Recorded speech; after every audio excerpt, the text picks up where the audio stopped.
No. Thank you very much for that nice introduction, and thank you for inviting me for this lecture. It's an honor and a privilege for me to deliver the 2018 TIFR JRD Tata Public Lecture. Since it was mentioned that TCS is a competitor for Infosys, let me give you something that happened at Infosys. So we moved to our new campus in Electronic City way back around 94, 95, and probably around 2000, we built a new corporate block for the top leadership to sit. We have a management council conference room where all the top leadership meet almost a weekly or a monthly basis, state-of-the-art room, etc. And we decided to name that room after JRD Tata. And Mr. Ratan Tata graciously came and inaugurated that room for us. So in the industry, we actually have respect for each other, work very closely. In fact, I would say, if you look at the success of the IT industry, it's because of our ability to compete and collaborate that has made what the IT industry is today. We respect each other, so the competition is fierce but fair, and I think that's what is needed to build a global industry. So I said, it's an honor and privilege because this lecture is named after TIFR, India's preeminent science research institute, and JRD Tata, who was an iconic Indian industrialist and philanthropist. JRD Tata is an inspiration to all Indians. Sandeep talked about his deep involvement with TIFR. He was instrumental in encouraging Professor Homi Bhabha, I believe, to start TIFR. JRD Tata was at the forefront of India's mission mode programs in science and technology. He was a member of the Atomic Energy Commission for 26 years from its inception. JRD Tata is credited with inclusion of nuclear science as a research area in Atomic Energy Commission. He was also instrumental in its translation into applications that benefited Indian citizens. So the Tata Memorial Hospital is a pioneer in using nuclear medicine in Asia and one of the leading centers in the world treating cancer. JRD Tata became the president of the Court of the Indian Institute of Science in 1955 and was president for 38 years. This laid the foundation for IISc, becoming a globally ranked university of repute today. JRD Tata continued the tradition of Jamsetji Tata in an important era where a newly independent India was on a path of modernization by leveraging the power of science and technology. So that's why it's an honor and a privilege for me to get an invitation to come and talk to you today. So in this lecture, I will share my thoughts on science, technology, and knowledge, because I believe, ultimately, science and technology will have to be converted to knowledge for the benefit of society, and that's why, I term this title as Science, Technology, and Knowledge. Now, we have come a long way since our species, the Homo sapiens, first made an appearance almost 200,000 years ago. The first discoveries and inventions that we associate with our species actually predates that. Evidence points to the fact that the stone tools were first introduced by Australopithecus africanus, kind of tongue twister, about 3.4 million years ago. And fire was first controlled by Homo erectus about 600,000 years ago. So our journey in science discovery, etc., started way, way, way back from actually the beginning. The most interesting phase of the history of our species is arguably the last 500 years that coincides with the start of the modern scientific revolution in the mid-16th century. I believe the watershed was the publication of Nicholas Copernicus on the revolutions of the heavenly spheres, a seminal work on the heliocentric theory in 1543. Ever since the advent of the modern scientific revolution, we have seen a fundamental transformation in scientific ideas across mathematical, physical, and biological sciences. The scientific revolution has powered the rapid societal and economic progress and the growth of institutions like universities that continue to be the centers of scientific research and education. While the basic framework of scientific inquiry, discoveries, and inventions laid out during the modern scientific revolution still applies, science and technology disciplines have evolved and adapted over the years. I will discuss the trends in science, technology, and the resultant knowledge that are emerging today. In 2016, the paper on gravitational waves, observation of gravitational waves from a binary black hole merger by scientists associated with the LIGO project was announced, and that announced the detection of gravitational waves was published. Apart from the stellar scientific impact, the involvement of over 1,000 scientists from over 90 institutions from many countries, including India, captured public imagination. While LIGO is an extreme case of big science that had $1 billion budget, the trend of increased international collaboration in science is asecular. According to one recent study, the number of multiple author scientific research publications with collaborators from more than one country more than doubled from 1990 to 2015, from 10% to 20%. So increased international collaboration. Not only is research becoming global, it's also becoming multidisciplinary. A report in Nature mentions that the percentage of research papers in science and engineering with reference to other disciplines increased from about 20% in 1980 to about 35% in 2010. Interestingly, a 2015 study by Elsevier notes that authors from India are among the most prolific in publishing interdisciplinary papers. Even when you look at a young domain of science like neuroscience, you will see this effect here. Neuroscience is a science that combines, of course, psychology, anatomy, molecular biology, development biology, cytology, mathematical modeling, computer science, electrical and other engineering sciences, and psychology to understand the fundamental and emergent properties of neurons and neural circuits. So by definition, neuroscience is multidisciplinary.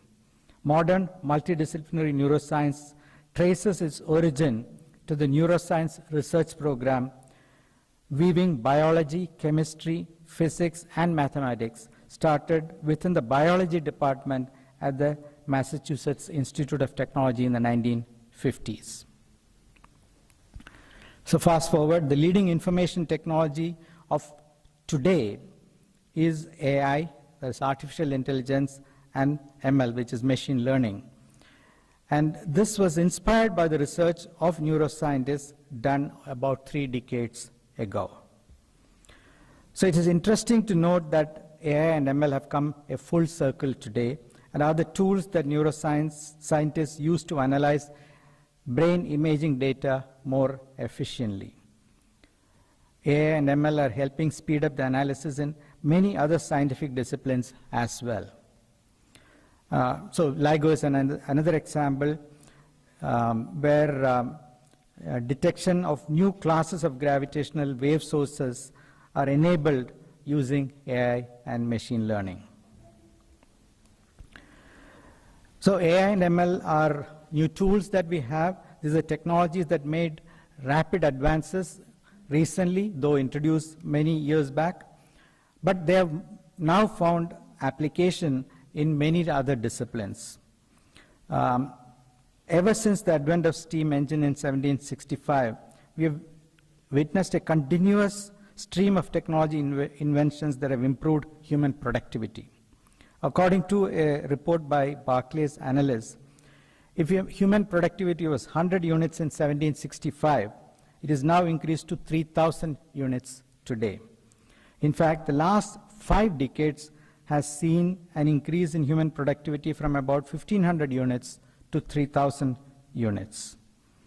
And this steep increase coincides with the adoption of IT, including personal computing, software, internet, email, mobile communication, etc. I believe that AI and ML follow in that impactful list.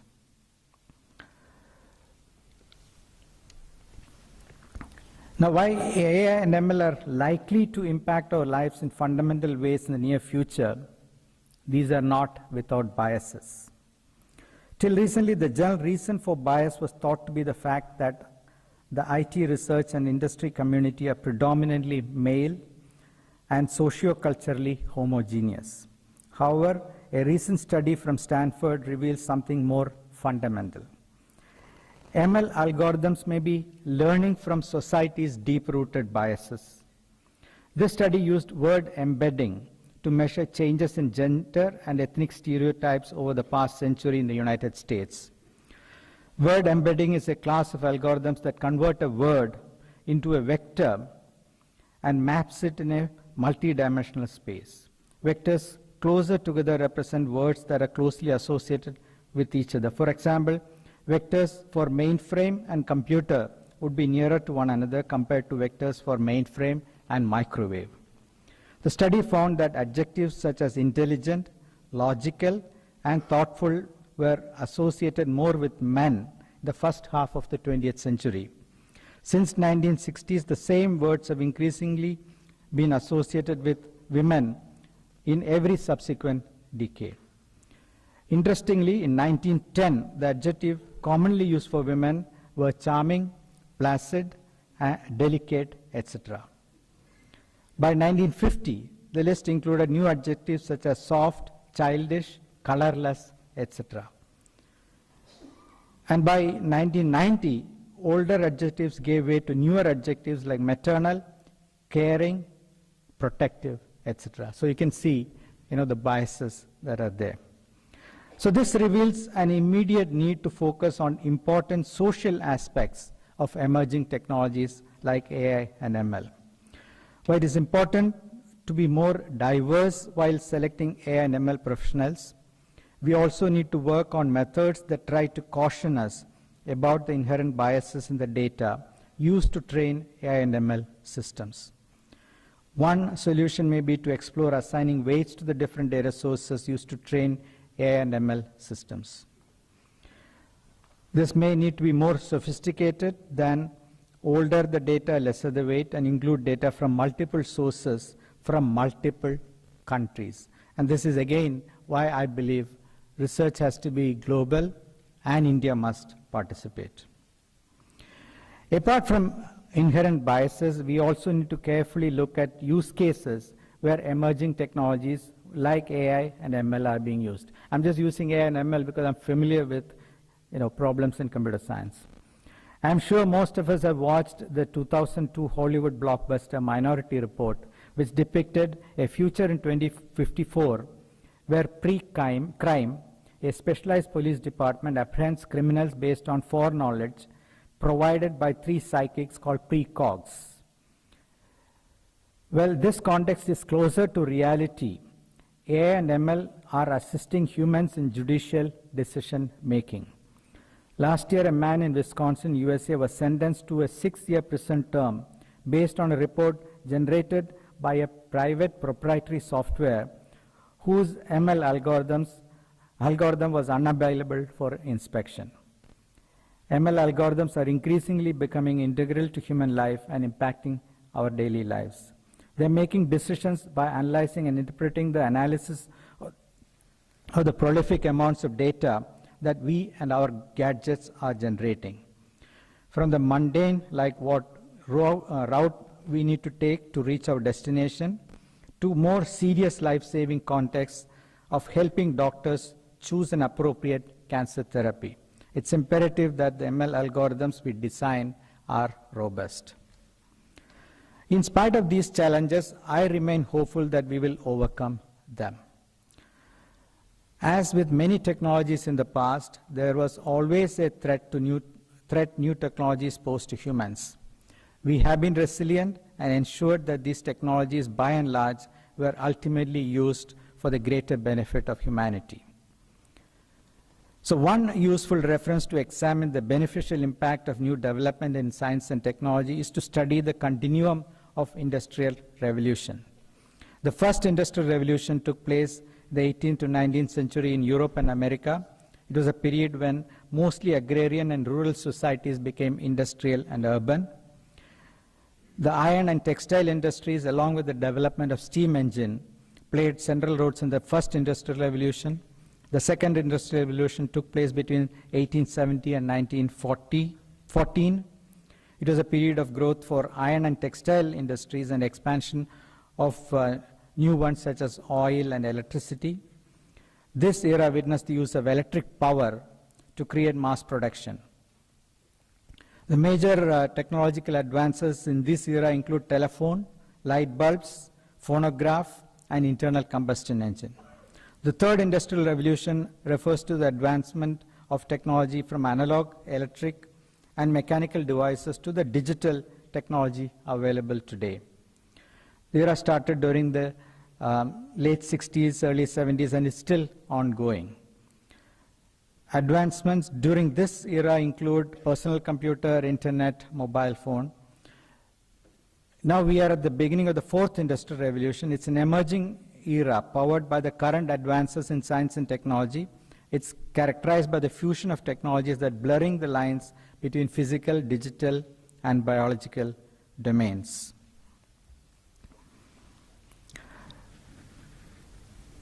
So a question that comes to our mind is, what is the use of scientific discoveries, technological inventions, and knowledge gained thereof to humanity across the continuum of industrial revolutions? While progress in better understanding the universe and how things in the universe work is an important goal in itself, it's also important to translate the impact of science and technology to tangible societal and economic benefits for a larger population, especially if you want to get support for science and technology from the larger population. One of the fundamental measures of societal progress is global average life expectancy at birth. According to various estimates, the global average life expectancy in the world was about 32 years in 1800. 32 years in 1800. By 2012, the global average life expectancy went up to about 70 years.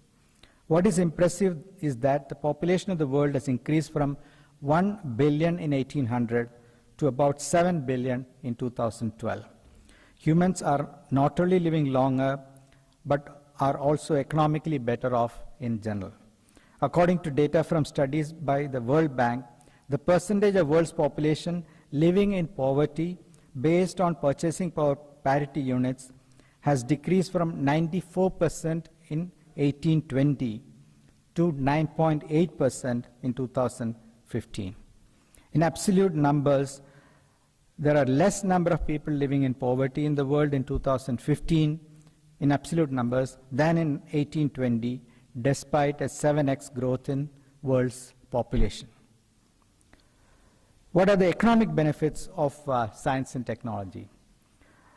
Let's visualize the world's GDP in trillions of international dollars on the x-axis of the graph. Let's assume on the y-axis of the graph, let's assume the y-axis goes from 0 at the origin to 127 trillion international dollars, the current world's GDP. Let's denote time on the x-axis. Let the origin of the x-axis denote 8000 BCE, about the time humans started farming, so the agriculture revolution. And let's extend the x-axis to 2018, that is today. The graph of world's GDP versus year, for most part, is a line hugging the x-axis.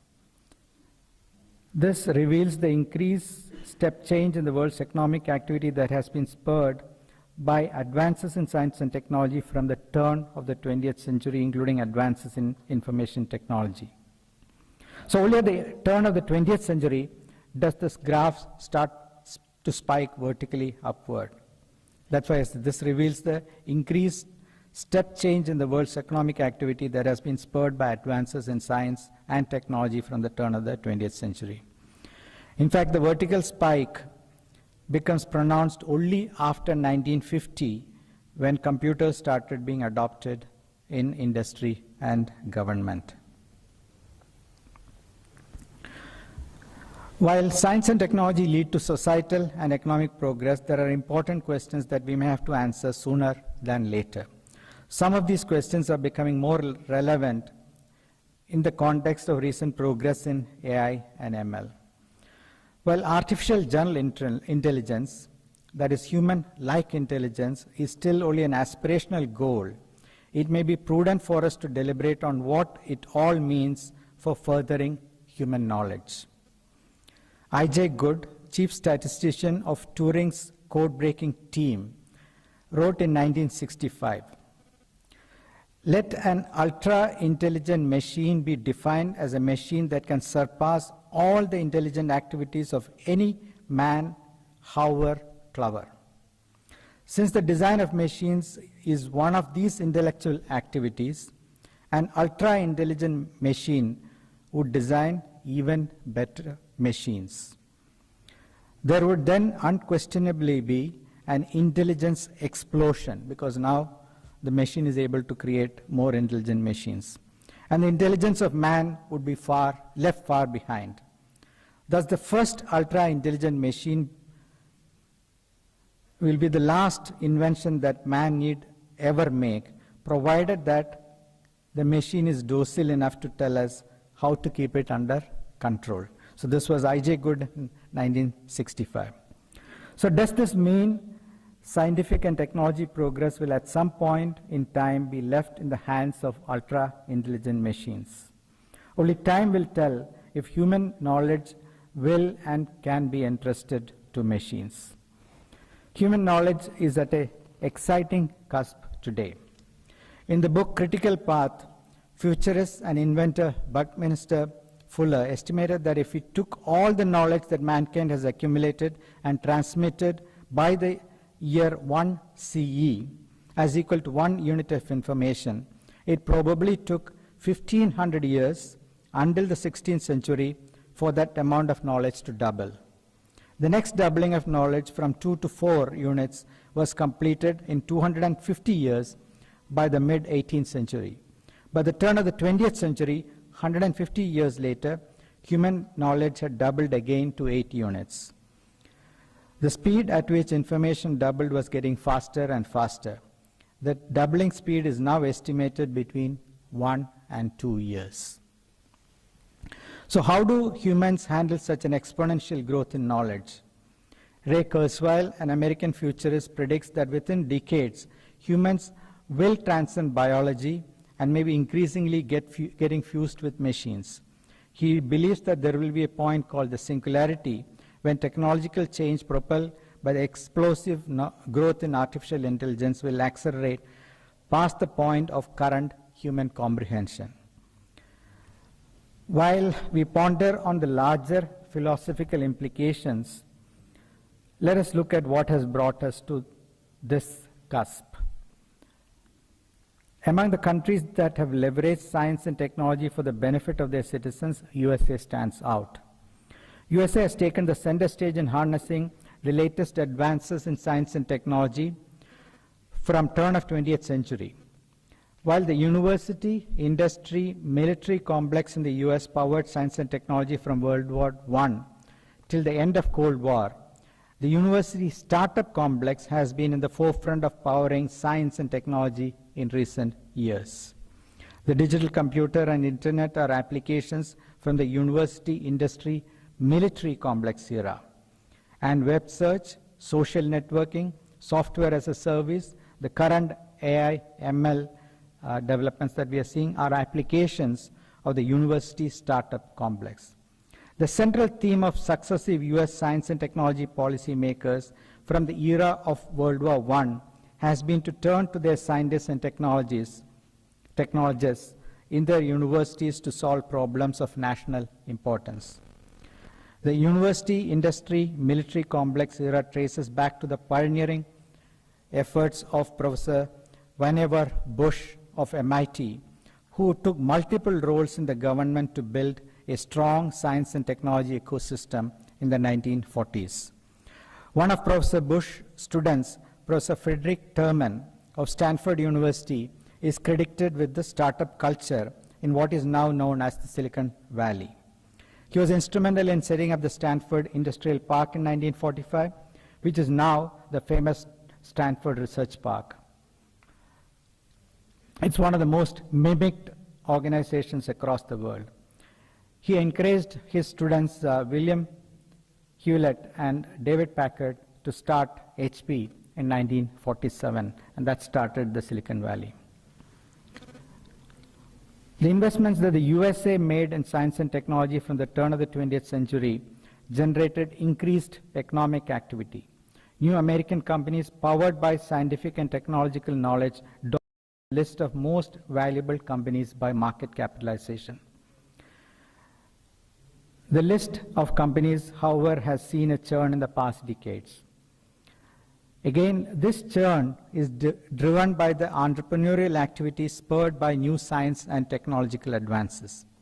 For example, in 1967, the top 5 American companies by market capitalization were IBM, AT&T, Eastman Kodak, General Motors, and Standard Oil.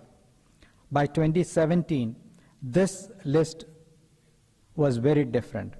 It had Apple, Alphabet, that's the parent company of Google, Microsoft, Amazon, and Facebook, all IT or knowledge-driven companies, and all at the forefront of creating new technologies and knowledge, including in the fields like AI and ML.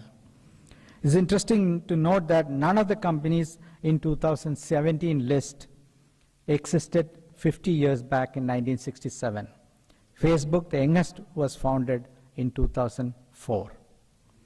Today, USA has the most vibrant startup ecosystem that continues the tradition of the university startup complex and that continues to spawn deep technology startups. Deep technology startups are often built on unique, differentiated, hard-to-reproduce technological and scientific advances. These startups typically have a strong connection to university research labs. Now I'm going to switch to the Indian context. It is heartening to note that India is continuing on the path of nurturing science and technology advancement and using the resultant knowledge for the benefit of its citizens. However, there is more that should be done. I believe that one of the important policy changes that India should adopt is to increase the R&D spend from the current 0.8% of GDP to at least 3%. In comparison, USA spends 2.7%. Private funding has played an important role in the transformation of emerging nations. For example, in the mid-2000s, about 65% of Taiwan's R&D was from private sector funding, up from 30% in the past. India is at a point in history where private funding can supplement government funding in research, and this includes philanthropy. This may be the time to tweak the current rules on corporate social responsibility that mandates 2% of average net profit be spent on specified social activities. What if instead 1% of such funds can be used to fund science and technology results that shape our future?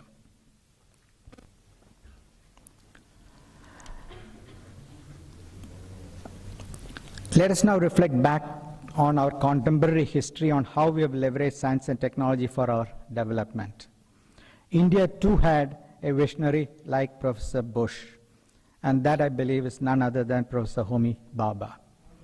Apart from being a main architect of building India's science and technology capabilities in the decades that immediately followed our independence. Professor Homi Bhabha was also instrumental to leverage the knowledge from science and technology to enable India become self-sufficient, self-reliant in strategic sectors. In fact, one can trace back India's IT journey to Professor Homi Bhabha. It was Professor Bhabha's foresight that propelled India to become one of the few countries to design and build a digital computer in 1960, which was formally commissioned in 1962. It's none other than the TIFR, built by Professor R. Narasimhan, Professor P.V.S. Rao, and the team here at TIFR. While IIT Kanpur was the pioneer in computer science education in India in the mid-1960s, TIFR's, I think initially it was called National Center for Software Development and Computing Techniques, NCSDCT, and later I think NCST. Then IIT Madras and IISc soon followed. Now, this is just a PR from my side. For those interested in knowing more about the history and evolution of Indian IT, please download the Itihasa app, and you will find interviews, video interviews from late Professor M.G.K. Menon, Professor P.V.S. Rao, Professor Ramani, Professor Shyam Sundar, who reminisce the role of TIFR in India's IT revolution. The genesis and early growth of the IT industry in India can be traced to the alumni of IITs, IISc, TIFR, like NCST. Two of the largest Indian IT companies, TCS and Infosys, are the result of the knowledge and the human capital created by this Indian educational and research ecosystem. So again, we have created a $170 billion industry, exports of $130 billion. It contributes 8% of Indian GDP, and it's a result of our investment in education, science, research, etc. An important spillover of the success of the Indian IT industry is that it has inspired entrepreneurial activity in India over the past couple of decades. And the first generation of entrepreneurial entities were like Infosys, Wipro, etc. Then the second wave was Mindtree, the third wave, the Flipkarts of the world, the e-commerce companies, etc. And I think this will continue over the next several years.